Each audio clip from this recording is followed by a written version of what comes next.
আসসালামু আলাইকুম। পূর্ববর্তী একটা ভিডিওতে আমরা ভ্যানিলার চাষ পদ্ধতি সম্পর্কে বিস্তারিত আলোচনা করেছিলাম। আমাদের জেনে রাখা ভালো যে ভ্যানিলা হচ্ছে পৃথিবীর সবচেয়ে দ্বিতীয় বৃহত্তম দামি একটা মশলা, অর্থাৎ জাফরানির পরে যার মূল্য।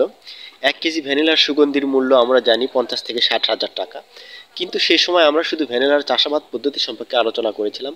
আজকের ভিডিওর মাধ্যমে আমি আপনাদের দেখানোর চেষ্টা করব যে ভ্যানিলা থেকে কিভাবে ভ্যানিলার সুগন্ধি বা ভ্যানিলা কিভাবে প্রক্রিয়াজাতকরণ করা হয়।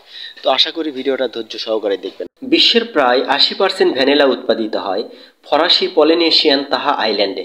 এই কারণে তাহা আইল্যান্ড ভ্যানিলার দ্বীপ নামে পরিচিত। ভ্যানিলা থেকে ice cream, cake, pudding, green tea, vanilla তেল, ভ্যানিলা পাউডার, ভ্যানিলা রাম এবং ভিনেগার ভিত্তিক ভ্যানিলা থেকে তৈরি করা হয়। ভ্যানিলা সাধারণত অর্কিড জাতীয় উদ্ভিদ। অর্কিডের প্রায় 20,000-এর মতো প্রজাতি রয়েছে। এর মধ্যে একমাত্র ভ্যানিলাই হলো মূল্যবান সুবাসিত এক্সট্রাক্ট তৈরির জন্য উপযুক্ত। এটি এক ধরনের লতা জাতীয় উদ্ভিদ যা ছায়াযুক্ত স্থানে অন্য কোনো উদ্ভিদ বা খুঁটিকে অবলম্বন করে বেড়ে ওপরের দিকে ওঠে। প্রাকৃতিকভাবে এরা সাধারণত আর্দ্র গ্রীষ্মমণ্ডলীয় নিম্নাঞ্চলে বনভূমি পছন্দ করে থাকে। ভ্যানিলা থেকে যে ফল পাওয়া যায় তাকে সাধারণত বিম বলা হয়। ফলগুলো দেখতে দৈর্ঘ্যে অনেকটা সিমের মতো হলেও চ্যাপ্টা নয়, গোলাকার। টাটকা ভ্যানিলা বিমগুলোর কোনো স্বাদ বা গন্ধ হয় না। সেগুলোকে বিশেষ প্রক্রিয়াজাতকরণের ফলে এই বিম থেকে মোহনীয় স্বাদ, গন্ধ সমৃদ্ধ ভ্যানিলা নামক অ্যাডিবল রাসায়নিক যৌগ বের করা হয়। প্রক্রিয়াজাতকরণ প্রক্রিয়া: প্রথমেই ভ্যানিলার বিম বা ফলগুলোকে নির্দিষ্ট সাইজ মতো বাছাই করে নিতে হবে। সেই সঙ্গে মরা বা নষ্ট, কোনো কারণে ক্ষতিগ্রস্ত বীজগুলোকে আলাদা করতে হবে। ভালো মানের ভ্যানিলার এথেন্স বা সুগন্ধির জন্য বাছাই প্রক্রিয়াটা খুবই জরুরি। বাছাই প্রক্রিয়া সম্পন্ন হলে বাছাইকৃত ভ্যানিলাগুলোকে বড় বালতি বা কোনো পাত্রে পরিষ্কার পানিতে উত্তম রূপে ধৌত করতে হবে, যেন কোনো ময়লা আবর্জনা, পোকামাকড়, পাখির মল বা ধুলোবালি না থাকে। উপযুক্ত অ্যাথেন্স বা সুগন্ধির জন্য ভ্যানিলা ফলগুলি সিদ্ধ করাটা খুবই জরুরি।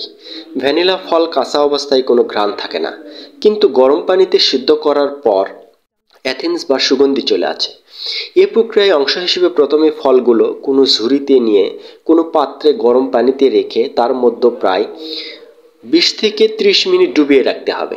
এরপর ফলগুলো গরম পানি থেকে উঠিয়ে সঙ্গে সঙ্গে মোটা কাপড় বা মাদুর দিয়ে মুড়িয়ে 25 থেকে 28 ঘন্টা রাখতে হবে। এরপর ফলগুলো খুললে দেখা যাবে সমস্ত পানি কাপড় দ্বারা শোষিত হয়েছে এবং ফলের রং তৈলাক্ত চকলেট আকার ধারণ করেছে। কাপড়ের মধ্যে রাখা ফলগুলোকে রোদে 13 থেকে 15 দিন ধারাবাহিকভাবে শুকাতে হবে। শুকানো সম্পন্ন হয়ে গেলে ফলগুলো পুনরায় বাছাই করে 50 থেকে 100টি করে আঁটি বেঁধে বাক্সে প্যাকেটিং করে বিভিন্ন জায়গায় বিক্রয় করা হয়।